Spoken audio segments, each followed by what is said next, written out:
Hello guys, this is Director Leo V on another episode. Okay, today I'll be talking about the second camera that I used after purchasing the first Sony camera that I mentioned about in my last episode. If you didn't watch the last episode, I can drop a link in the description. Okay, so I'm not going to be talking much about the camera, but I'll just share my experience, the experience that I had using the camera. Okay, so I used this camera from 2016 to 2018, and I made a lot of videos using this camera. I'll be mentioning the things that I loved about this camera and the things that I didn't like about the camera. Okay, so what I liked about the camera is the size.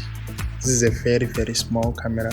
You can even fit it in your pocket if you want. You can do a lot with this camera. It is very small and it's great for gimbal work, or you're going to putting it on a rig or something like that. It's very small and the weight is unbelievable. Okay, the other thing that I liked about this camera is it had a 1080p 60 frames per second quality, which means you could do a lot of good slow motion on this camera and you could do a lot. The quality isn't bad, even if you can use it right now. Okay, for those who would like to purchase this camera, I will leave a link in the description. Okay,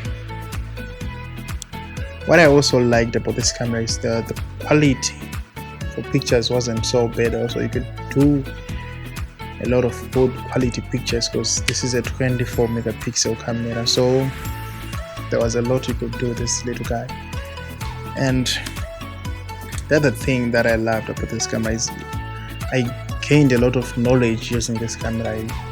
I now know the things that I love about the camera. Very, very small thing, and it produced very good quality pictures. And it's not so bad for someone who's just starting their career and they're trying to look for possible solutions or possible cameras they could use for whatever their YouTube videos or music videos or wedding videos or something like that. And I also love the price of this little guy. It's a very, very cheap, affordable guy. You can get this camera for about 450 to 500, which is very affordable. And I really, really love the body. The body just works for me.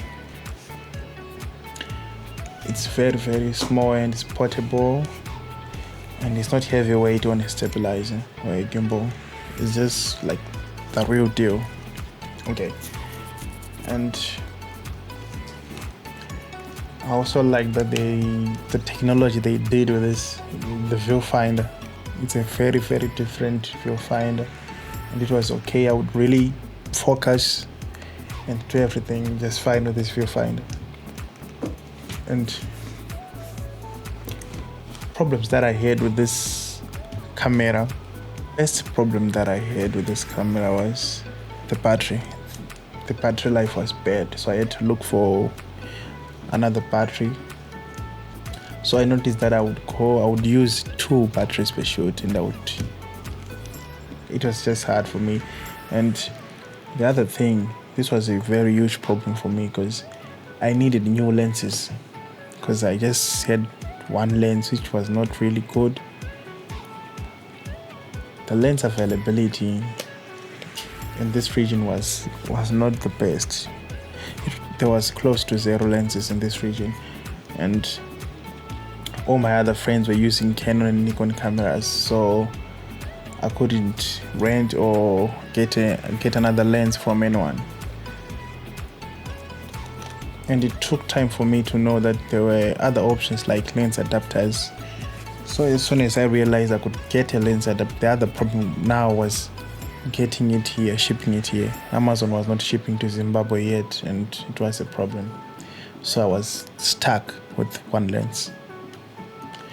So if you're someone who wants to use this camera, I would recommend getting a lens adapter. The other problem that I had was the positioning of this record button. I would find myself at times forgetting to press record just because I don't know why they put this button here. Anyway, there are things that you can live with. It's not a bad camera after all.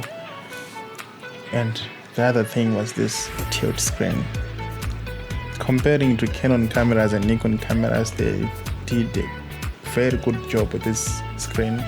You can move it to many angles.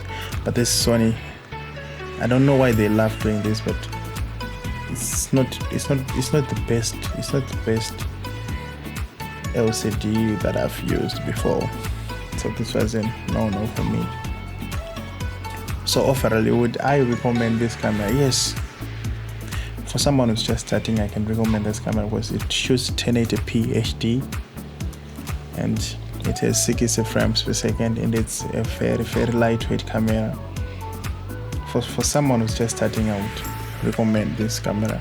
And for someone who wants to do photography, it's a good camera. It has a 24 megapixel sensor, so you can use this camera for photos, and I would recommend it. So I think that's it. I'll just show you a couple of shots that I did with a Sony NEX, so you can just choose if it is for you. You can go for it. And I also drop some links in the description to where you can buy the body, where you can buy the lens adapter, and where you can get the batteries for this camera. So thank you, and please don't forget to subscribe, like, share, and drop a comment. If there is anything that I didn't mention that you need someone else to know, please do comment. Okay, thank you. From now forever, you think I'm stupid? Well, I'm never. On the mark, I'm getting better and better. I'm LTJ, I never surrender. I'ma get there first before you get there. I gotta let go cause I don't care. I'm the nigga with the shit that you never had. I got new moves, that's gonna swag. Wanna get rich and scream money back. Bitch, you my money, I don't need it back.